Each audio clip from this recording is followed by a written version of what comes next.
Okay.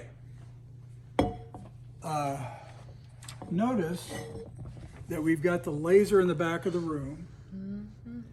And we also have a pattern here of bright, dark, bright, dark, bright, dark.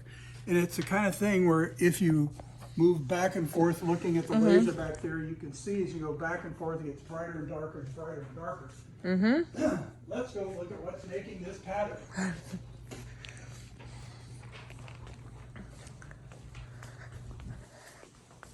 Oh, got a little something else on here this time. What we have is a single slit. Oh, cool. Before we had double slits, now we have a single slit. That looks dangerous, like sharp. Well, what it is, it's two razor blades. Yeah. Precision adjustable. Cool. Yeah.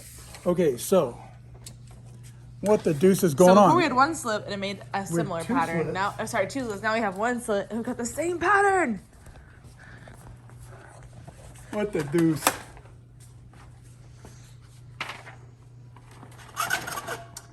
Okay, what assumption allowed us to use this when we were looking at Young's twins lit experiment? I think it has to do with we assumed that the lines were parallel and therefore somewhat equal. The adjacent and the hypotenuse. That was 11 meters long. And 2.7 yeah, 2.7 centimeters. So what we had is we had a very thin slice of pizza. We had, and the assumption was that the distance between the length of the adjacent side and the length of the hypotenuse were practically the same, and it allowed us to say that the number of wavelengths to the maxima, the bright beams, divided by the distance between the slits was proportional to the distance from the back of the room to the screen. And well, actually, this is X. How was right over here. Yeah. So it says that they're proportional, and that allowed us to make some successfully find the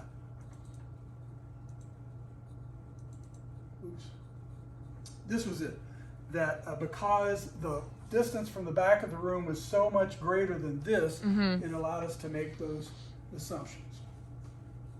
What we're looking at here is something called diffraction. Okay, and what it has is the bending of waves around obstacles or edges. And what we're seeing in the back is a diffraction through a single slit. Let's go outside. I'll give you another example of diffraction.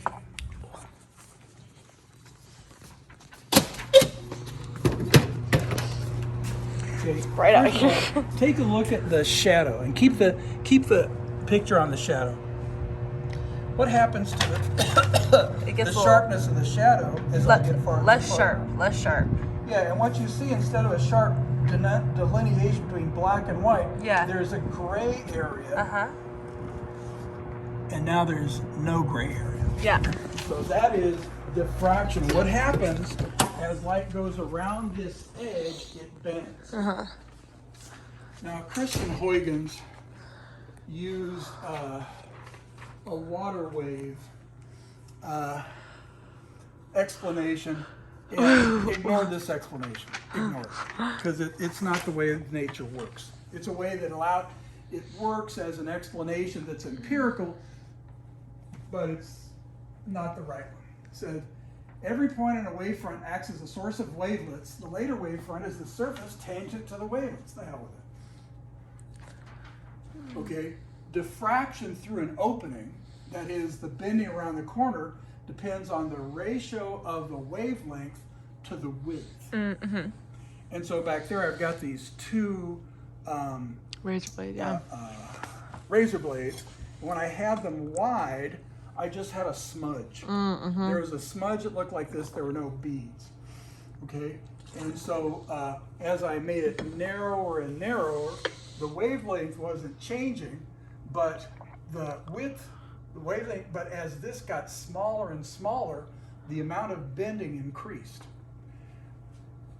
what happens when a number on the bottom of a fraction is smaller, gets smaller? The fraction gets larger. Mm-hmm. Okay? Diffraction through a single slit produces bands of dark and light fringes just like a double slit.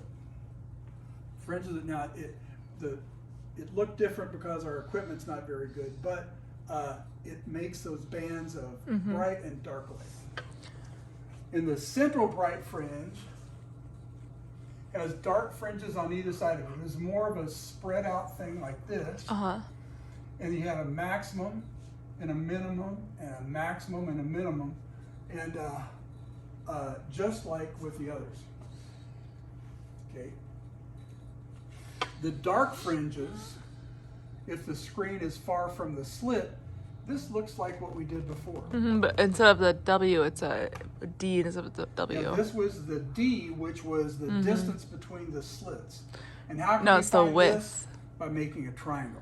Are we going to do that? No! Okay. So, would you normally do that with your kids? at this point, we're worn out just like we're worn out. Yeah.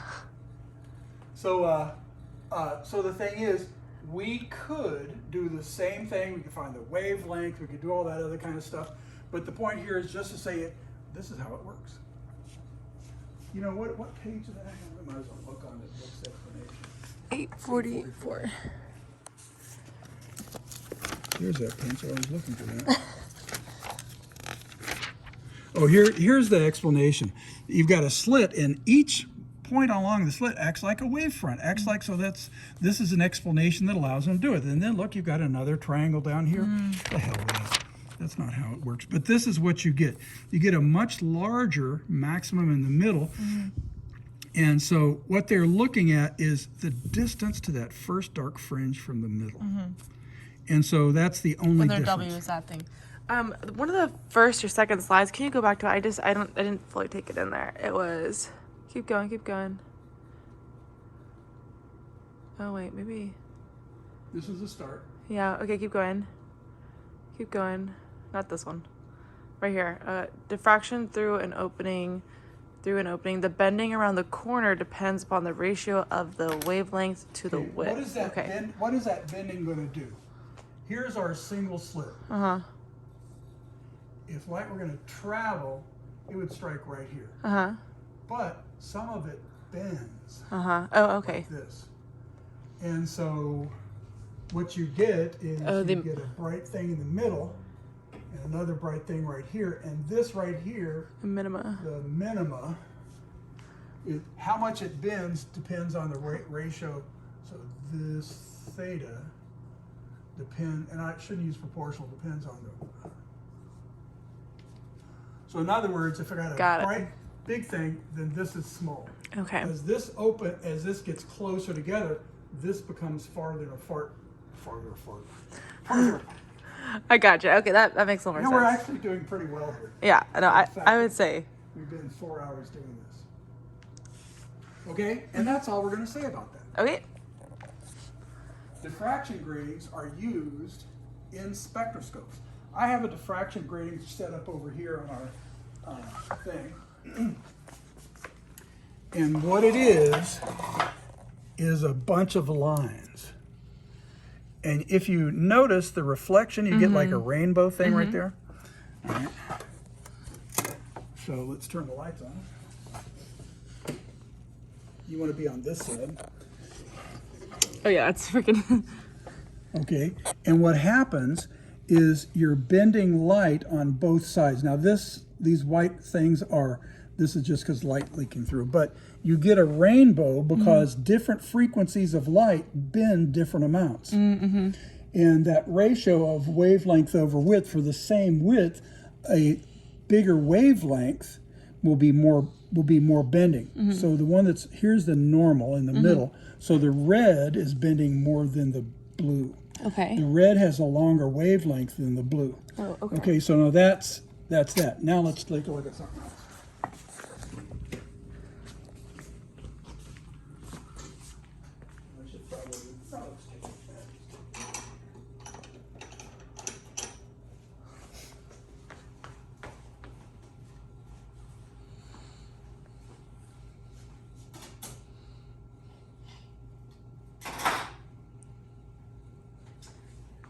back here.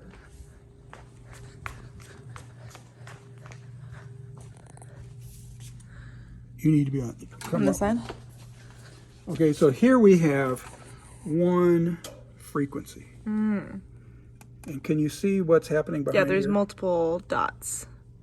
Yeah.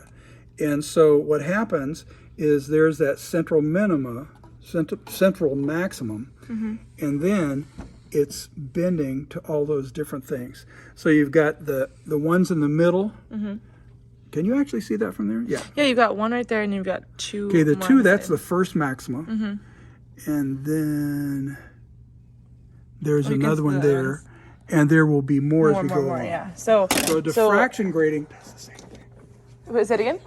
This is a diffraction. Oh, and this it is does you the know same those thing. triangular spectroscopes where you look in there and Yeah, you're yeah. trying to find, looking for those The way, lines. yeah, the lines. Yeah, do you have that? Yeah, it's over right there. Okay, and what you have then on this spectrum is you have bright line spectra, and what they do is they shine through this, and the light is bent according to its wavelength. Notice that across here, here's the red on one end, and then we get more towards the green and the blue and the indigo over here. And what we're looking at here is this. Yeah, this is wavelength. This is a longer wavelength, 390, and this is a shorter wavelength, 760. So the amount of bending that you get depends on the frequency of the light. Okay. So, and that's what's happening is that different frequencies get bent different amounts. It's all about the frequency. Yeah. And this is what we saw with the laser. Here's the laser beam shining through, and here, in this, they've got smoke. This is like the smoke thing. And you can see the paths of the laser beam. Here's the maximum in the middle. Yeah. And then All there's a bunch of other ones that are going out on this. Do you call them like diffracted? You know, or what do you they're call diffracted. them? Yeah, okay. Well, that's what we're talking about. This whole thing is diffraction. The angle to the bright fringes looks familiar, doesn't it? Here's the distance between the two this dots. has got a bunch of lines on it. Yeah, the distance, just like the difference between our maximas. Yeah, and so that's it. Boom. And you know what? So